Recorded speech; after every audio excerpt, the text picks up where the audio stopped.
Can you hear me now?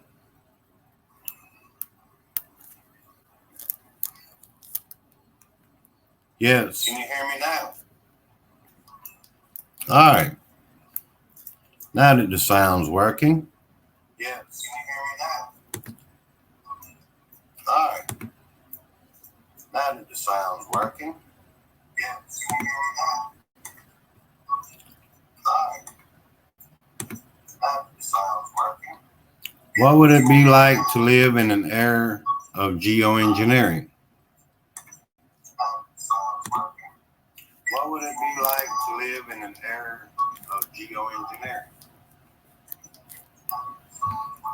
Okay, they're trying to break it to us slowly, even though we realize what's going on out there, up there, and everywhere. I need to get good at this stuff. I found these articles. Got 2 streams on. It's all good. Appreciate you being here. Geoengineering is the bogeyman of climate policy. A word that calls to mind skies bleached, sulfur white. Sounds familiar, doesn't it? Dedicated crop fields, desiccated crop fields, and dead zones, expanding across the oceans. Humanity has a garbage track record when it comes to manipulating the environment. So it's not as if these fears are unfounded. But the reality is a little more complicated.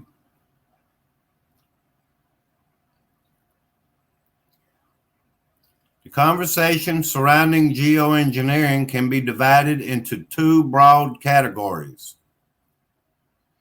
carbon capture and storage, CCS,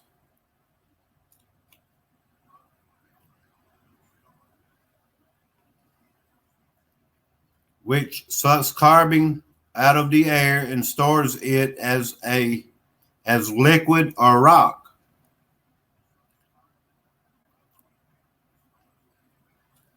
And solar radiation management, which is SRM, in which reflective particles known as aerosols are injected into the sky to reflect sunlight.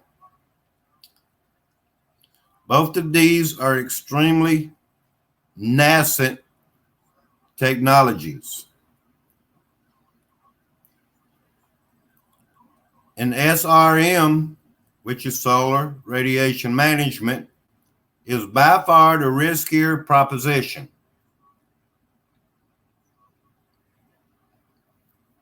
We don't know for sure how injecting aerosols into the atmosphere would affect different parts of the globe.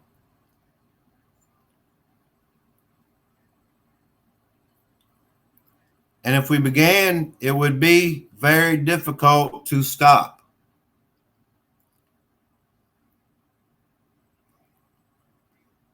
Studies have shown that a halt in aerosol release could cause temperatures to rise too quickly for plants and animals to adjust, which would in turn cause a massive die-off and inflict more damage in the baseline climate change. SRM, solar radiation management, is meant to counteract. These are just a few articles here I found. I'll click on a couple more here soon.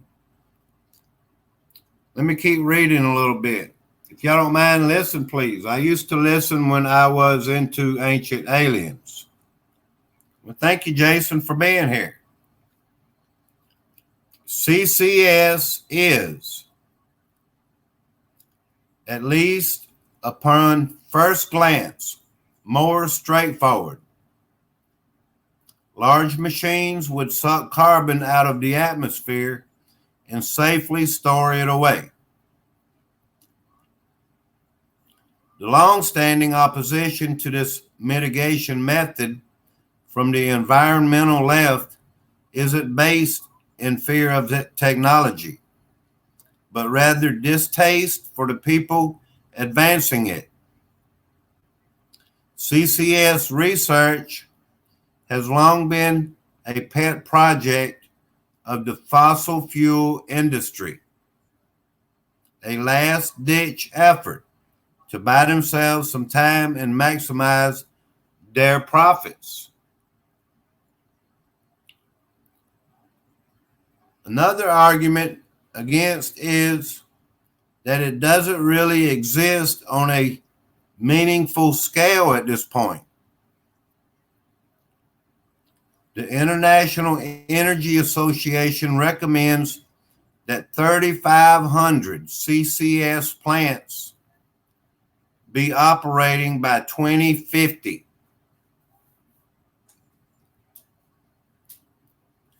In order for the world to stay within 2 degrees Celsius, listen to this, y'all, 3.6 degrees Fahrenheit of warming.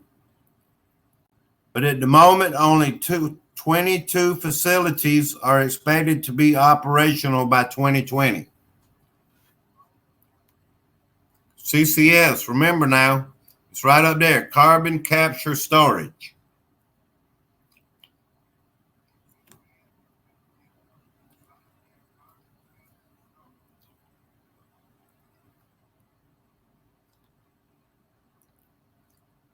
Geoengineering has begun to move further into the mainstream. Well, of course it has. Look how the media is keeping their secret. And they're finally, piece by piece want to tell us about it.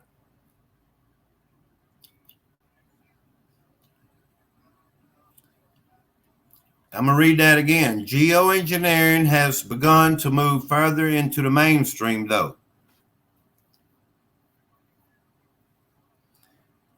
Andrew Yang, remember this name, Andrew Yang, has made carbon capture a central component of his climate plan. And Harvard recently began an experiment that would test the way aerosols recently began. All right, you hear that? And Harvard recently began an experiment that would test the way aerosols interact with the upper atmosphere. In what could be the first geoengineering test outdoors, albeit it will be on an incredibly small scale. So they're telling us right now it's an incredibly small scale that they're working on. They're going to pick this thing up in the future, in a couple years to come, especially when they have them 22 plants of CCS running by 2020. Holly Jean Buck, a postdoctoral fellow at UCLA, who studies emerging environmental technologies, believes that geoengineering strategies are being too quickly dismissed by environmental activists. Although Buck focuses primarily on CCS, she believes that solar geoengineering deserves more publicity, funded research as a fail-safe measure.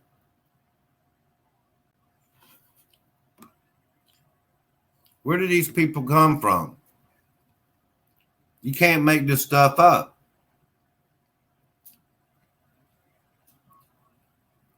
There is sometimes a hope among environmentalists and social justice advocates that confronting climate change will itself bring about social transformation. Let me read that again in case anyone didn't get it.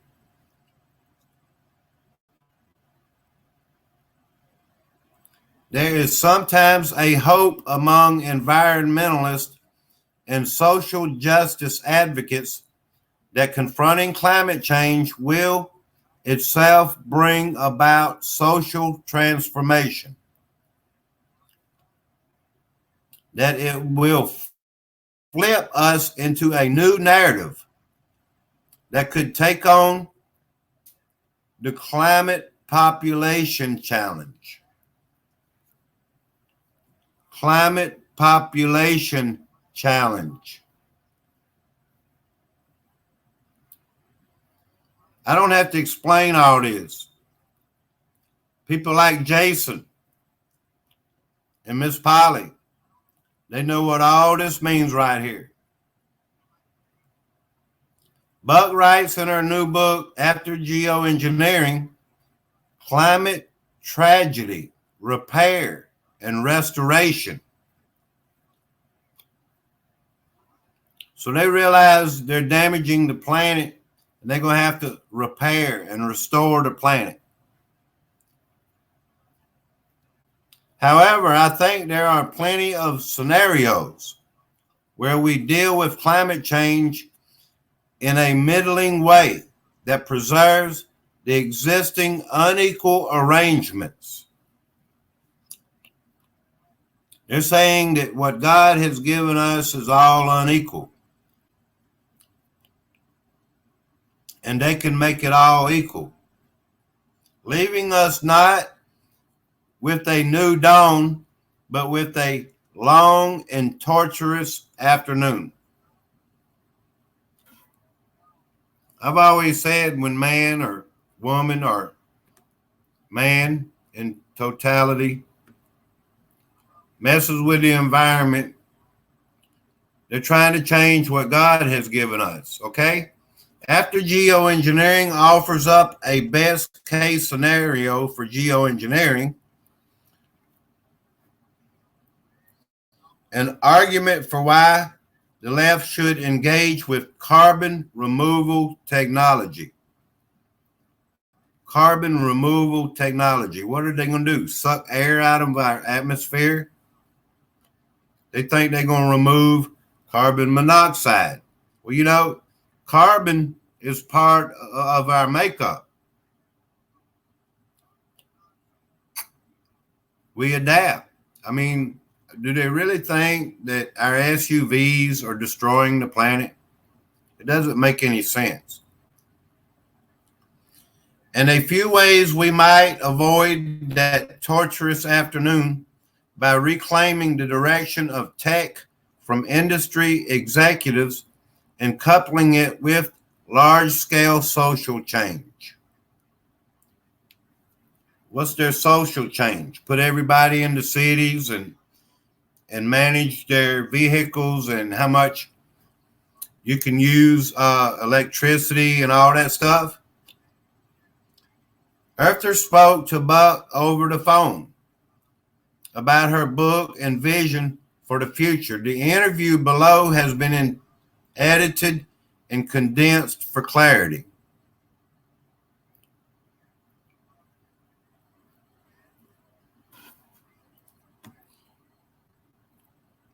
Well, let me read a few of these. Here's the writer, Rebecca McCarthy, Earther. Your book combines very deep research and reporting with speculative fiction that imagines different scenarios under climate change. How did you land on that as a structure? Holly Jean Buck. I guess there's a couple answers. One is that way back when I was doing an MFA in writing and poetics, I did a class about hybrid forms. Basically, forms that are trying to bring together two things that might seem like they fit awkwardly, but end up being able to accomplish something that you couldn't accomplish with one genre alone. So I guess I still had that in the back of my mind all these years. But the other thing is that if you really imagine what it would be like to live in some of these futures, when you're just looking at all these graphs that come from modeled calculations and what the future will look like, even if you're used to seeing these graphs, it's just really hard to imagine how this translates into lived experience. So I think fiction is really the only tool to begin to do that. That's a very long interview. I've kind of breezed through it a while ago. Yeah, I mean, 2 degrees Celsius of warming is bad on one hand, and we have all these small island states that would be submerged. Campaigning to get 1.5 degrees Celsius as a target. But then if you think about the range of possibilities, even 2 degrees would be pretty good compared to a lot of the other ones.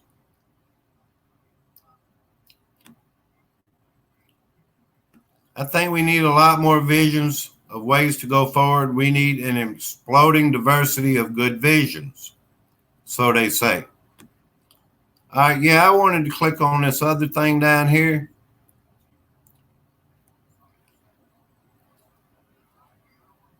But this is pretty much a long interview, and I wasn't going to put you through all that.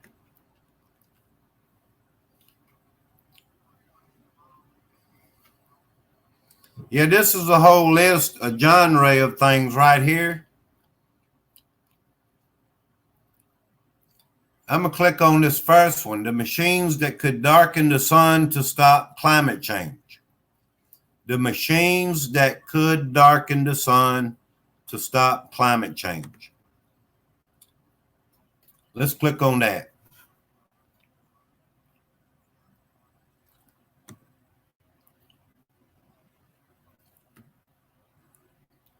I saw earlier this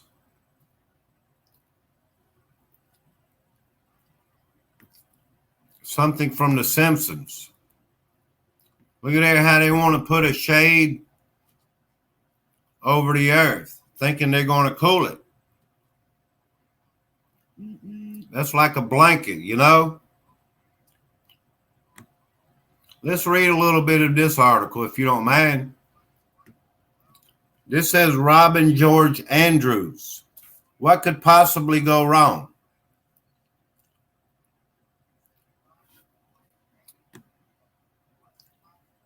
Climate change is an increasingly dangerous antagonist, and we're not doing a great job curtailing it, which is why in the not too distant future, we may have to undertake a new Manhattan Project style endeavor to hold back the rising mercury. Once a fringe idea, it is now a growing possibility. We'll build machines that will, in a manner of speaking, darken the sun. Can you believe that? They want to darken the sun. We need light, you know, for life on Earth. The plants, the animals, human beings. I mean, really, should I read that again for you to understand what these people are really wanting to do?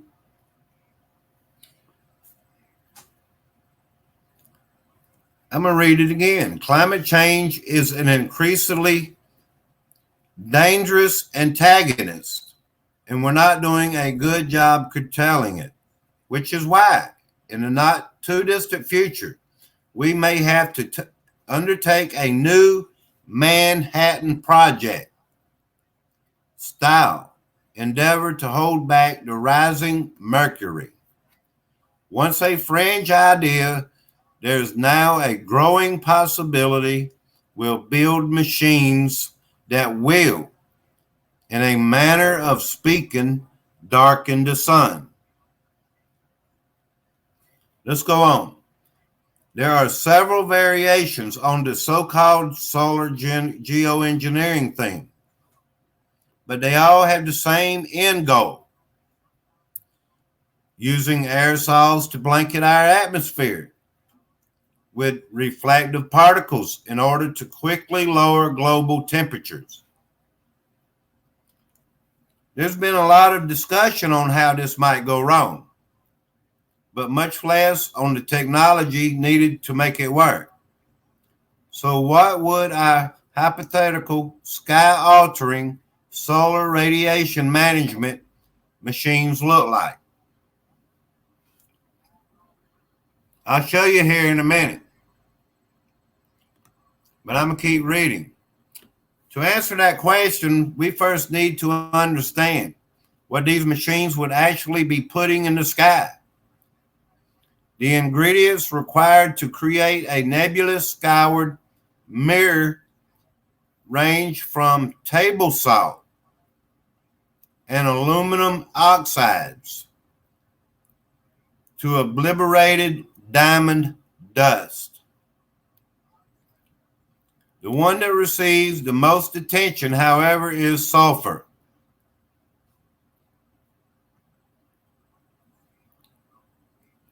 I already knew. I've been saying on some of my streams and some of my videos, they've been dumping sulfur in the oceans. Where do you think this red tide is coming from? I'm one of the very first ones. About 6 years ago, it seemed like a lot of people was kind of not aware of the sulfur dumping into the oceans.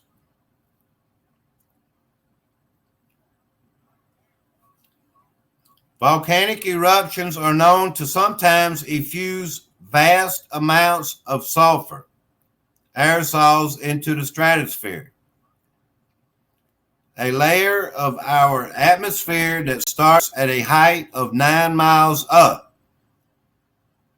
Once there, the aerosols transform into droplets of reflective sulfuric acid.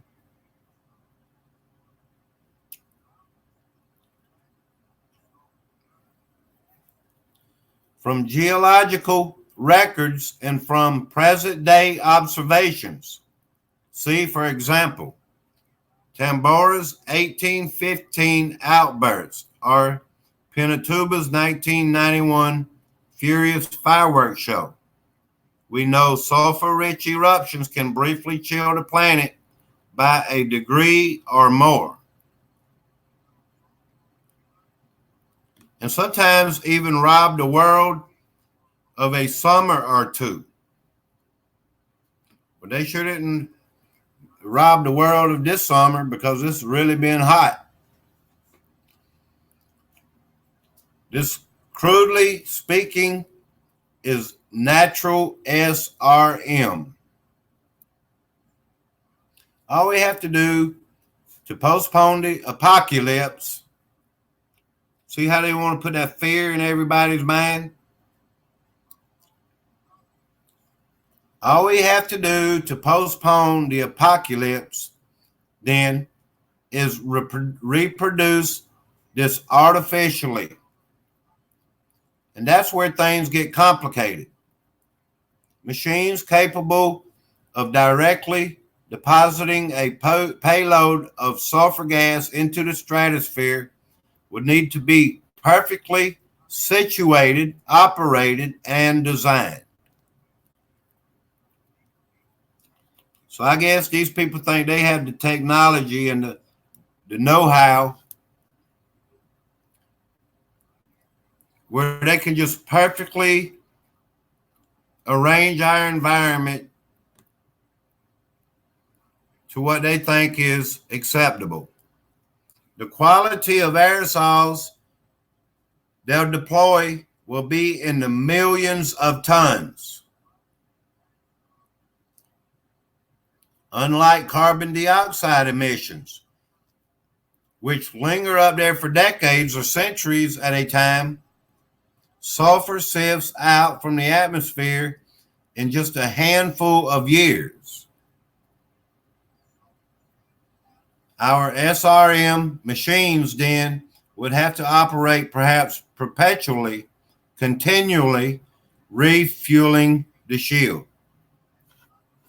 So they're telling us, I done told y'all even in some of my earlier videos, they will do this forever. There's nothing we'll do. They think there's nothing we can do, even though we see it. Crudely speaking, solar geoengineering would attempt to mimic the effects of a large volcanic eruption, such as the 91 eruption at Mount Pinatubo. They want to mimic this right here and put all this sulfur into the atmosphere. What are they going to do when they give us a nuclear winter, you know?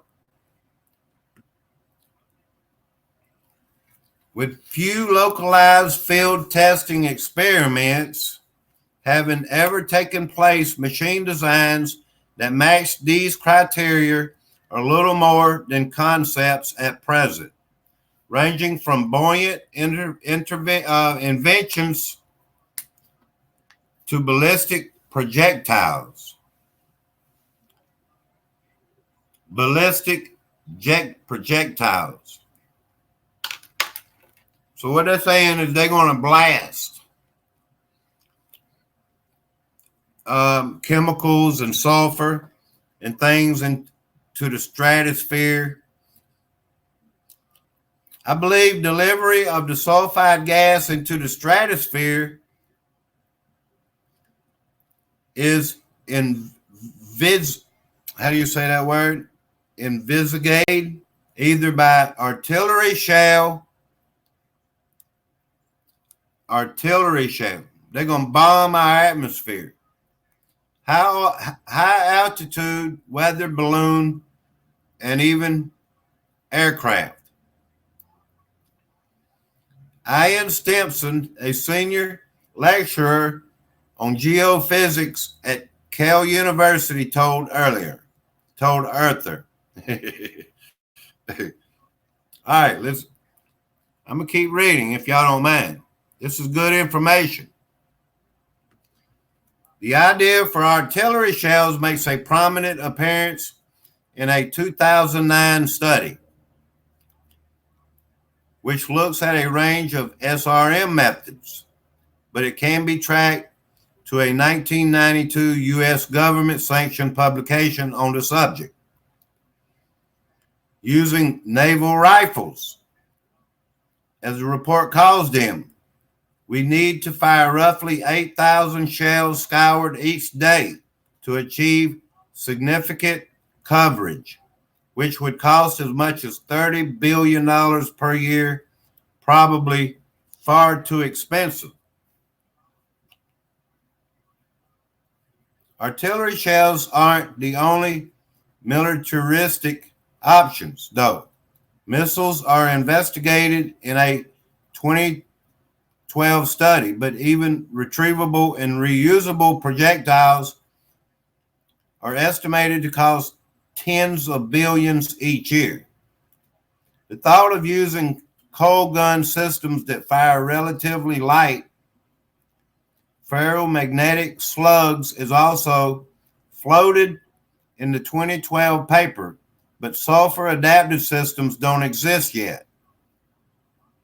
In both cases, the authors note the public would quite reasonably be wary of major expansion in the production of warlike systems.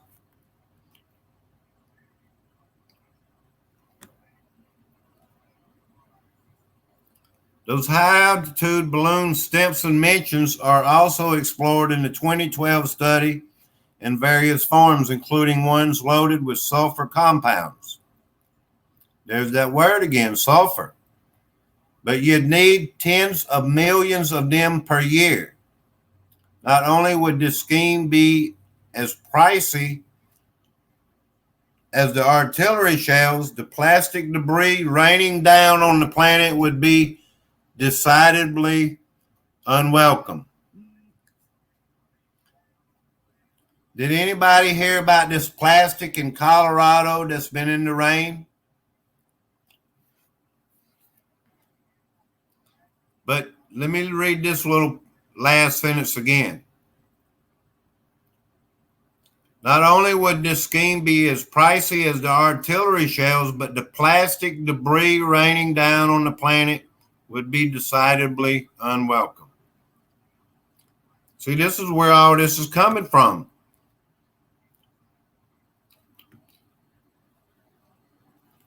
Why not squadrons of geoengineering aircraft? Easily one of the more popular SRM deployment ideas. Aircraft also aren't without problems. Gernot Wagner, the co-director of Harvard Solar Geoengineering Research Program. He's the co-director. Gernot Wagner told Earther that most planes can't fly into the stratosphere, and those that can, like the civilian version of the U-2 spy plane, for example, have no payload.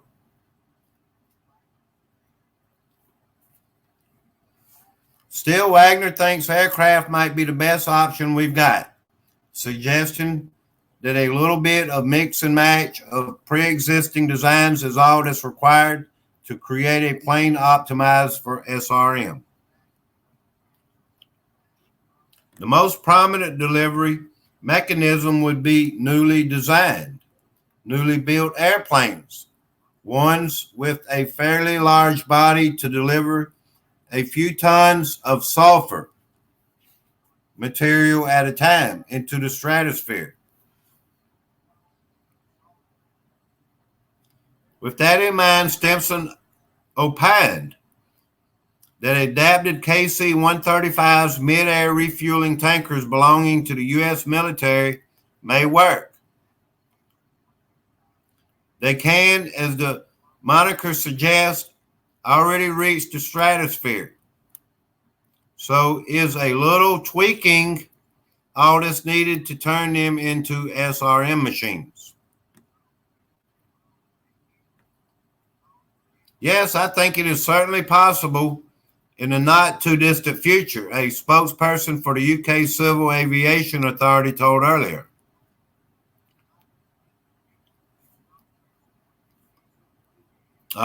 Told Earther. Don't forget, though, that a new aircraft type will have to go through a rigorous certification process that will add to the overall timeline.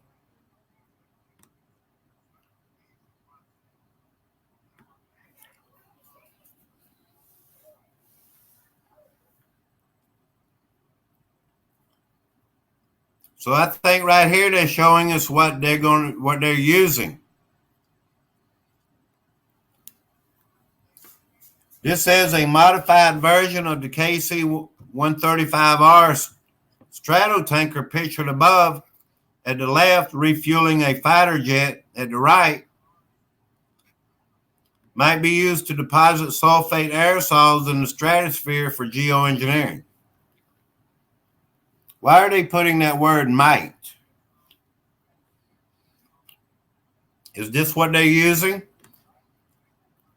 I think we can clearly see they're using passenger jets too, you know?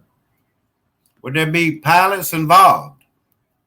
If you ask me, probably not, Wagner noted, suggesting that an uncrewed vehicle, a network of drones, essentially is perfectly feasible. Either way, Wagner estimates the scheme would cost single-digit billions of dollars, which for the significant effect it will have on the planet is relatively cheap.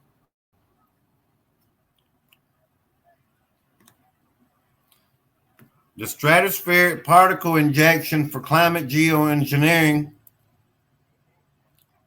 The stratospheric particle injection for climate engineering, SPICE. I don't know if everybody knows that word, SPICE. Remember that word, SPICE, S-P-I-C-E. Stratospheric particle injection for climate engineering. I'll say it again, SPICE. A 2010 through 2015 collaboration between the universities of Bristol, Cambridge, Oxford, and Edinburgh considered some more exotic SRM machines. Its leading suggestion was a high-pressure, flexible pipe tethered to a massive helium or hydrogen-filled balloon on one end and a pump on the other, reaching up to 25 kilometers, 15.5 miles into the stratosphere. Some variants of this idea suggest using a pump running up through a tall stationary tower, but SPICE opted instead for a balloon tethered to a ship, which allowed the scheme to be mobile.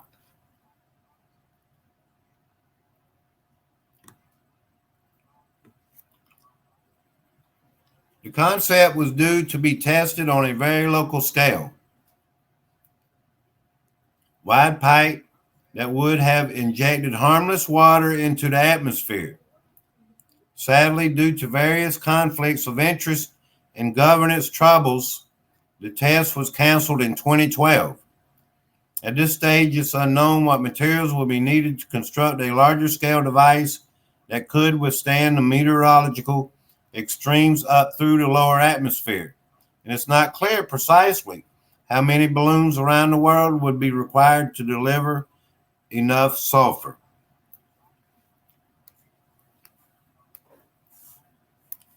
Jason says this nonsense is coming from the same idiots who want to ban planes as well. Yeah, Al Gore wants us to pay for carbon emissions, but he uses a plane that equals out what? 20,000 SUVs. Indeed, it's easy to see that those who control the machines control the fate of the planet's climate, which involves some unsettling thought experiments. What if one or several countries wanted to go rogue and act unilaterally? What if the developing world is left behind? I hope everyone's still here. Sketchy governance isn't the only danger here. Yes, a sulfur shield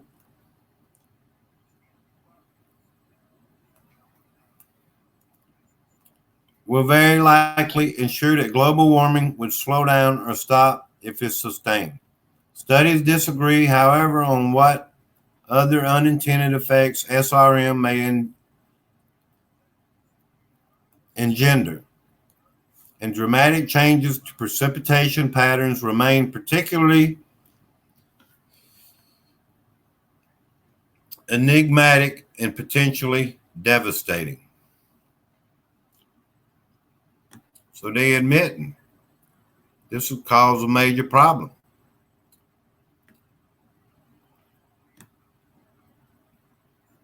There's so much more to read. So much more to read. Look at that there. Do they think they can do that right there?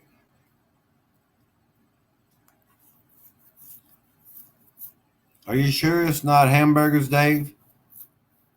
I don't know what you mean. I have a hell of a chemtrail video. I'll put up the link if it's okay with Super Dave. You have to be blue. You can't put up a link unless you're blue. You have to be a mod to post a link. But if you tell us or type it out, then we can type it out and it can pop up in the chat. Mr. Burns on the Simpsons, y'all.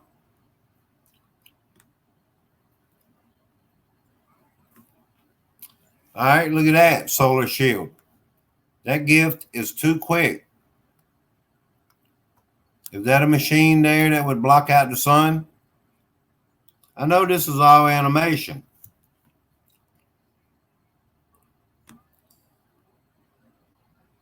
But these are ideas.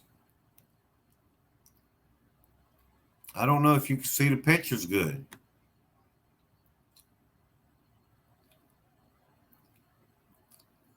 I probably am not that good at this. And people don't want to hear Super Dave do this. Chemtrails aren't the geoengineering debate we should be having because they aren't real. I'm going to read that. You have to be a mod to post. Okay, well, thank you. I'm really going, chemtrails aren't the geoengineering debate we should be having because they aren't real. I hope this would interest anyone.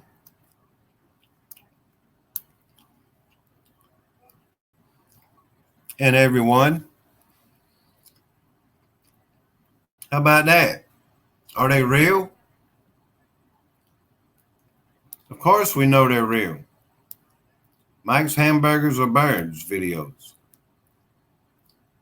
I mean, can you really get a grip on what they're saying here?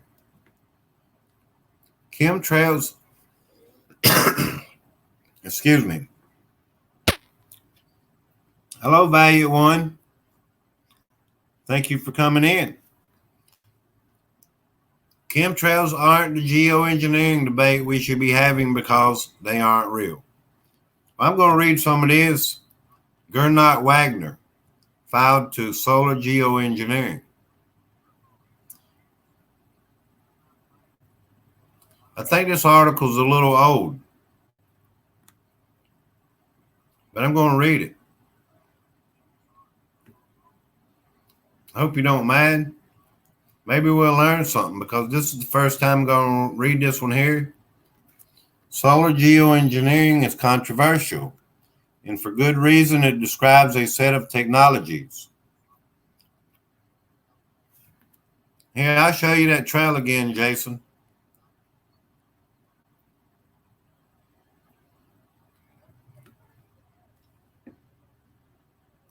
I mean, really, they saying that chemtrails aren't real. Oh, good. When I see a giant trail that lingers in the sky, when it's 120 degrees out, it's just frozen airplane motor smoke. All right, Jason. Stay here with me. Let me read this, please. Don't leave me. It's predictive programming, Dave. You got that right, Miss Polly. Solar geoengineering is controversial. And for good reason. It describes a set of technologies that seeks to reflect a small fraction of sunlight back into space to cool the planet. The most prominent such technology involves deliberately injecting tiny reflective particles into the stratosphere. There's a serious debate worth having, both on the science and technology itself and on the societal and policy implications. Unfortunately, in some corners of society, valid concerns over the impacts of solar geoengineering have been overtaken by a different set of fears. Various versions of the so-called chemtrails conspiracy theory.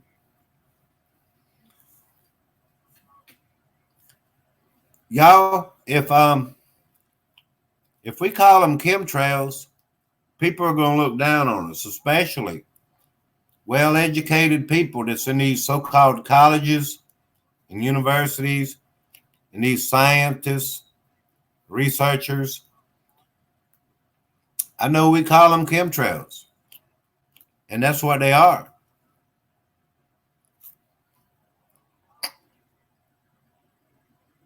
According to that conspiracy, solar geoengineering has been happening at scale for years or even decades. According to that conspiracy, solar geoengineering has been happening at scale for years or even decades.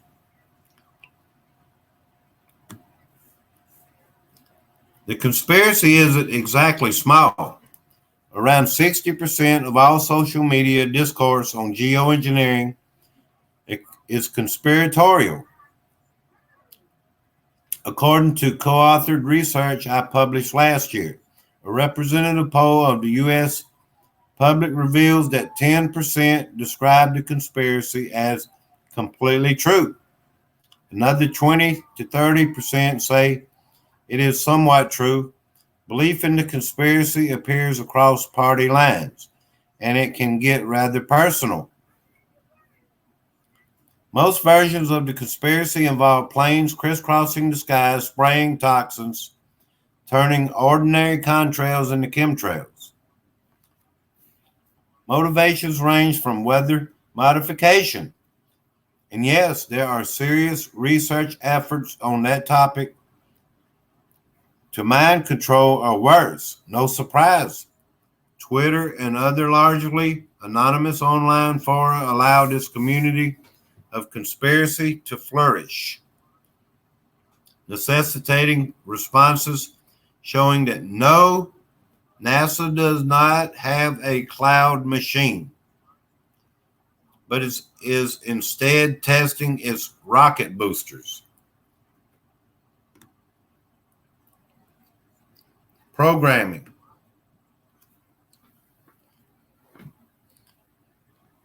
I have no doubt that some who have stumbled upon the chemtrails conspiracy are earnestly looking for the truth, much like some who believe that vaccinations cause autism, despite all evidence to the contrary, are motivated by having a close relative suffer from autism. Chemtrail conspirators sometimes appear to be looking to learn why a loved one suffers from respiratory illness. The real answer, sadly, often is indeed air pollution, which kills some 3 to 6 million people a year globally. Decreasing that pollution clearly ought to be a global priority. It is also clear that some of these peddling that the conspiracy do so for mercenary reasons, selling ads on their website, or using it to grow their brand and drive page clicks. Whatever the motivation, the evidence presented in favor of the conspiracy does not add up. Conspirators often argue that all one needs to do is look up. Scientists have. What they see are contrails, trails largely made of condensed water vapor. It is the same effect that occurs when you breathe out on a cold day. If the air is sufficiently cold and moist, a plane's mere turbulence can cause a contrail to form. Adding exhaust from a jet engine aids the process. Contrails have been with us since the dawn of aviation. The earliest explanation of the science I could find in the popular press is a March 1943 article in Popular Science explaining what was then called vapor trails. I'm just reading the articles, y'all.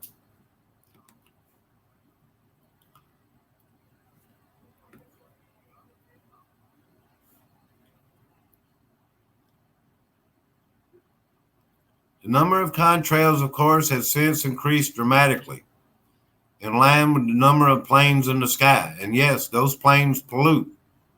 Each round-trip flight from New York to San Francisco emits around 1 ton of CO2 per economy class passenger. Sadly, CO2 is invisible. Where it is a smelly pink goo, the world would have acted much sooner on CO2 population. It hasn't, despite amazing progress slashing other kinds of air pollution.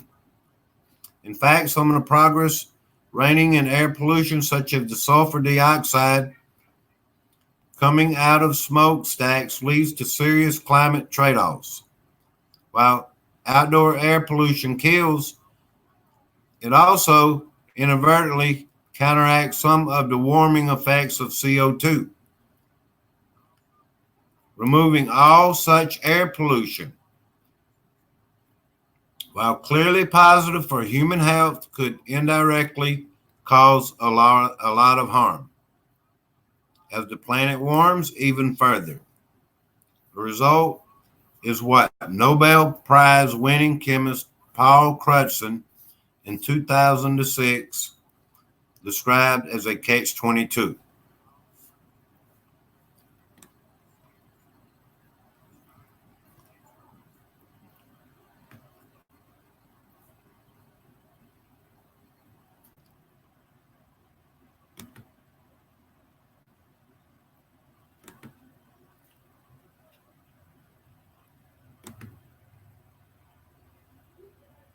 Well, we have 10 in the chat.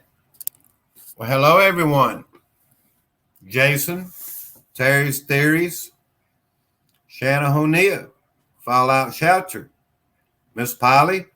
We have 11 in the chat. Thank you for coming in.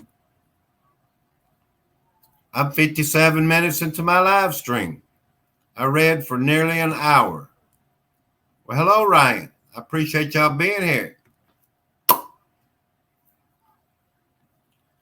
Terry's Theories.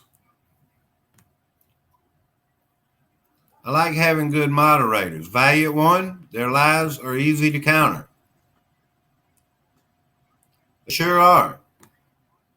What I think we should be doing is testing. Love the way Super Dave talks. Man's got swagger. Roots Magoo, hello. I appreciate you coming in. Blessings to you and our blessings to all in the chat. I've got some opinions for this. I just read a whole geoengineering article. I don't know if you were here, Roots Magoo.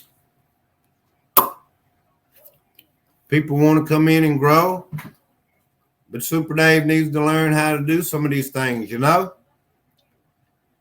Do presentations, do a little reading.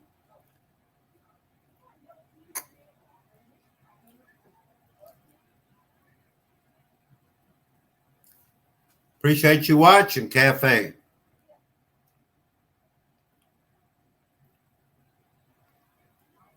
I was doing a little reading on geoengineering.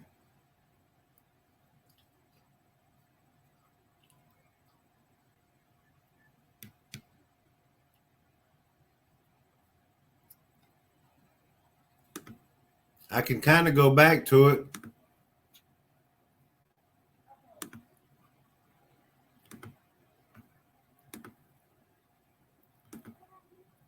There's another article I wanted to pull up.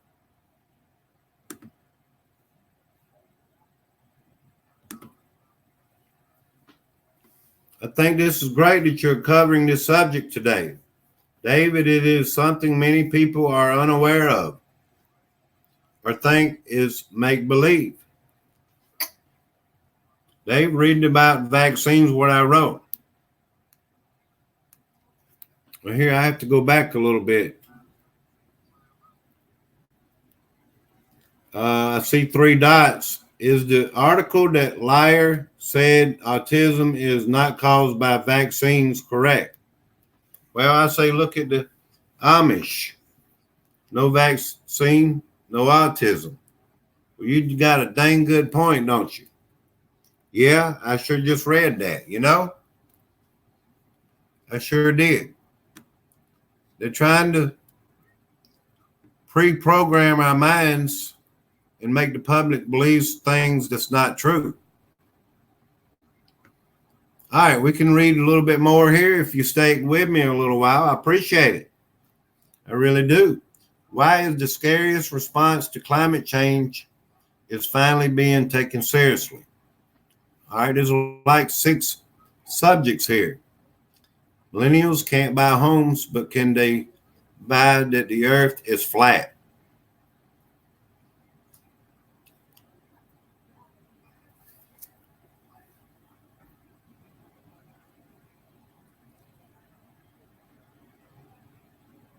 Which one of y'all want me to read on here? Interesting point about the Amish. Thank you for putting that in here. I'm going to look into that. That's a good subject to look into there, Valiant One. You've got a good point.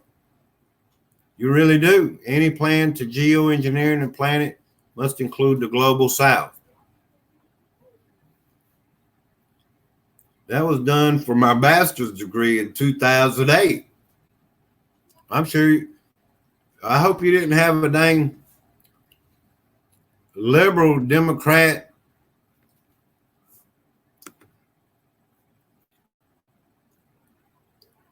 professor. All right, millennials can't buy homes, but can they buy that the earth is flat? Let's take a little look into this, if y'all don't mind. I'm kind of jumping around from one subject to the other, aren't I? But it's all good. They're trying to program us and think that geoengineering is not happening.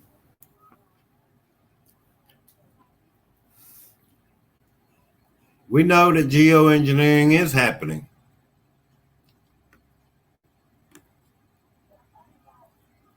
I think my thing is running slow. All right. When did this article come out? This came out a year ago. I'm trying to get it to move smoothly, you know? Hey, there's another reason to shake our collective heads about everyone's favorite generational punching bag. A recently published YouGov poll that surveyed 8,200 adults online found that only 2/3 of young millennials aged 18 to 24 are totally sure the earth is round.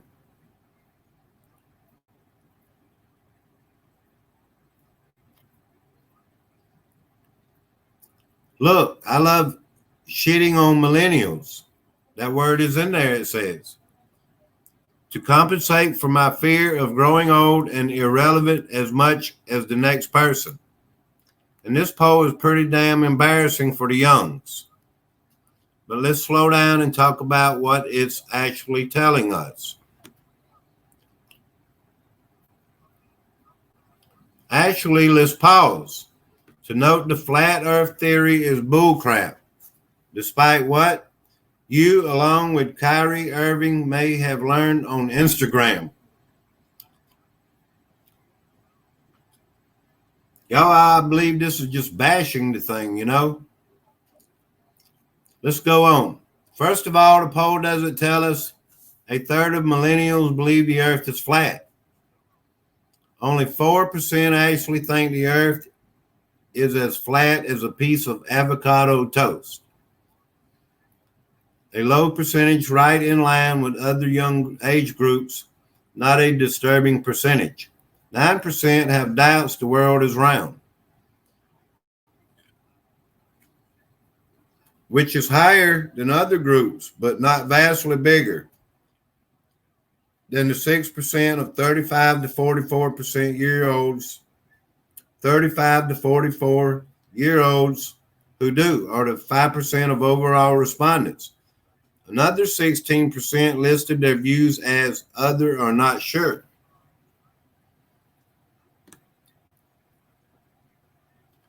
Now, all they're going seems like is by questionnaires, you know, what do you believe and things like that.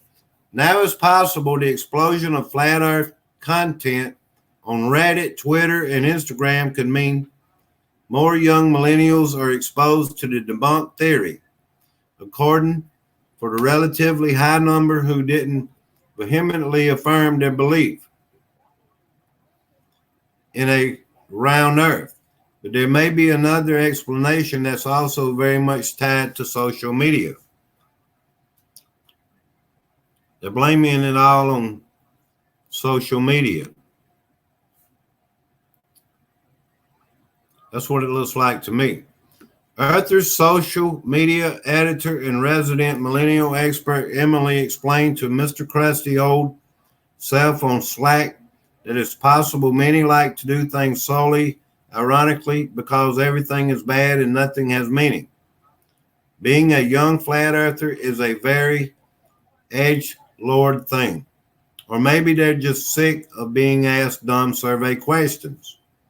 The 16% of young millennials who check the other unsure box could have done so for many number of reasons, including that they correctly think the Earth is an oblate spheroid. If survey respondents had instead been asked to select only between whether they think the world is round or flat, it could be the case that millennials and other older generations don't look that different. Matt Mata, a political science PhD candidate at the University of Minnesota and millennial round earther, told Earther, there isn't any strong evidence that millennials are prone to conspiracy theories or pseudoscience at higher rates than the general population. On climate change, for instance, Mata pointed out that they're much more likely to accept the science than older generations, though. Though it's a different story on GMOs, the big driver on the split on climate change continues to be politics.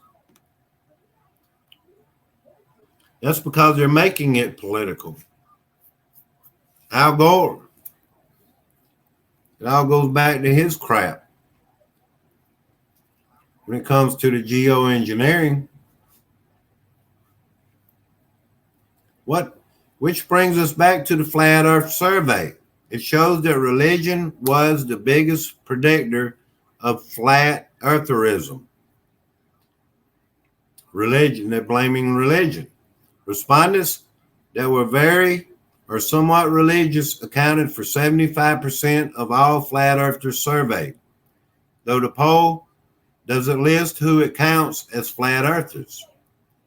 Mata said that's not surprising given that research shows that people who regularly attend religious services are less likely to defer to scientific authorities on a wide range of topics. So too have people who think that the Bible is the literal word of God.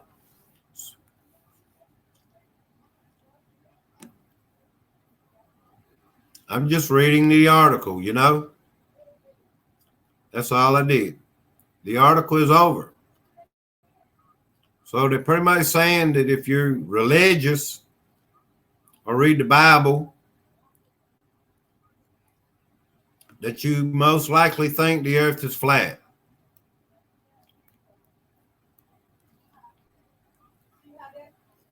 I'm not going to torture y'all anymore now. Know what I mean?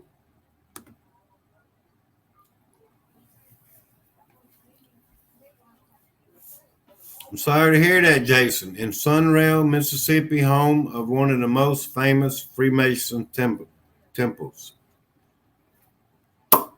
Appreciate y'all coming in. Hit the thumbs up for me. We only have 8 in the chat.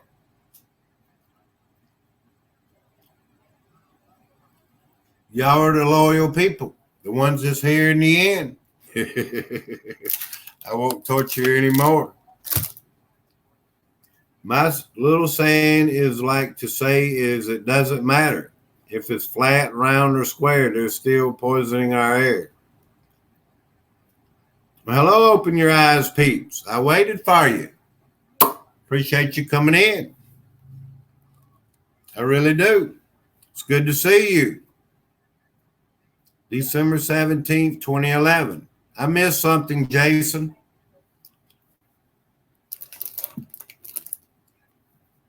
I read the Bible every day. I never even thought it was. Well, there are some verses in there that will make you think the earth is flat. I wish I'd have brought my Bible with me.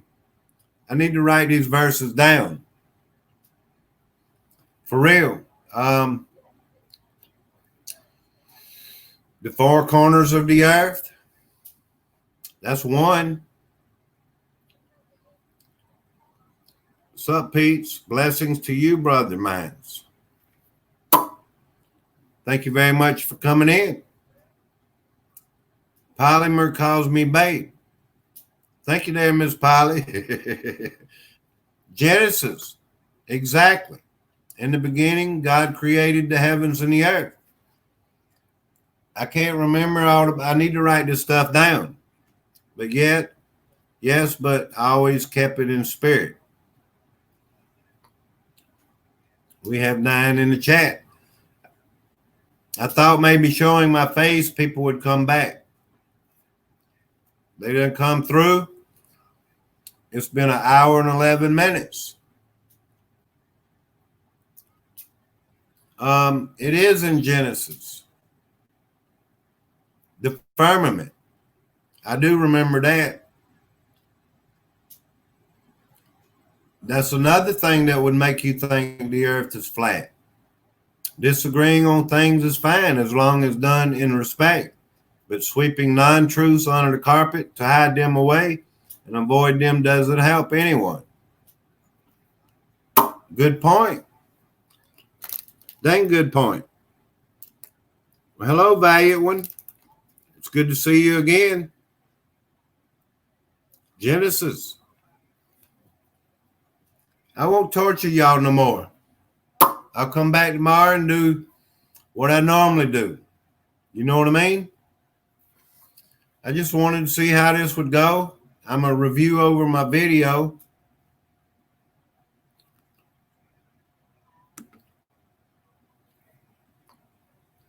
I'm going to see how well it went.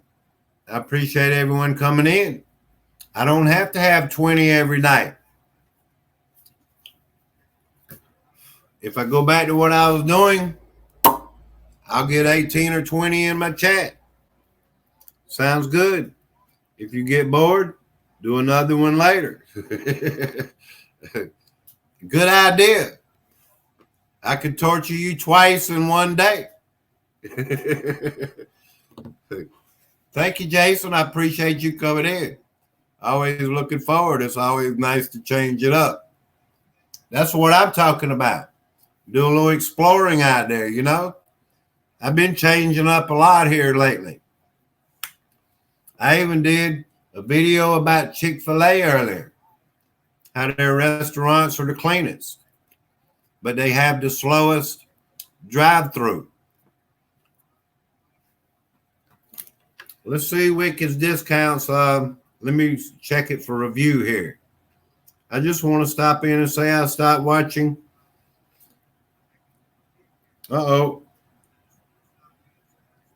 Stop watching and helping because I never seen you return the favor or come to my live stream.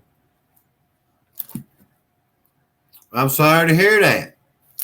Super Dave, I'll check you out right now.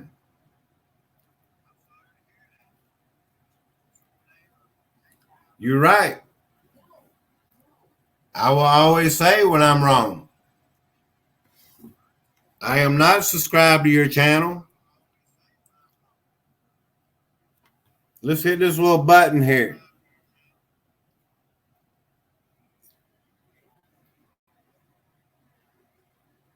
All right, I'm going to hold my finger over it so we can see it happen. Are you still here, Wicked Discounts? I can't really see. Subscribed. Are you still here, Wicked Discounts? All right, where's that little bell? I'm going to hit the bell, and I'm going to put them all. Now, if you left me, I'll go ahead and unsubscribe. I didn't catch that, Dave. Peeps, good man to see you, bro. Wicked Discount, getting some love from Super Dave. You now have 1.13 subscribers. You asked for a lot of watch time and run your playlist and did it for days. You run my playlist? I thought I would have heard back from you. You got a lot of playlists. Sports cards. I'll start running that one for you then. Is that all good? sports cards. I appreciate you if you ran them. Thank you for coming by Super Dave Show with wicked discounts. I don't like to make promises that I don't keep or can't keep, but that one there I'll keep if I made a promise. It's all good. Sport cards, 2013 Panani Select Baseball. Super Dave's got blisters on his feet. You know what I mean? I get up at 4:30 in the morning. I go to work. I'm on the job at 5:30. And I come in. Now I have the time. But I do have a lot on my mind. I'm in another state. I really am. I'm 2.5 hours away from home, you know. But I'm gonna start running that playlist right there. Sports cards, 2013 Panani Select Baseball, eBay Break, Paul Konecko. All right, you'll see a notice. You'll see a difference in your I'm sorry. Call me out like that. That's what I'm talking about. That's because these people are just subscribing and they're not interested in the person or the content. You was talking about that last week. That's why Super Dave don't really go in these live network streams much anymore. I really don't. I hadn't been in a couple of them here lately, last couple weeks, and I'm not lying about it. I did go into one over the weekend. I like Rouse Trucking, but you know what? Every time I get 3 or 4 new subscribers, I lose them. They don't stick anymore. I don't understand it. But Super Dave's running your playlist, and it'll run all night.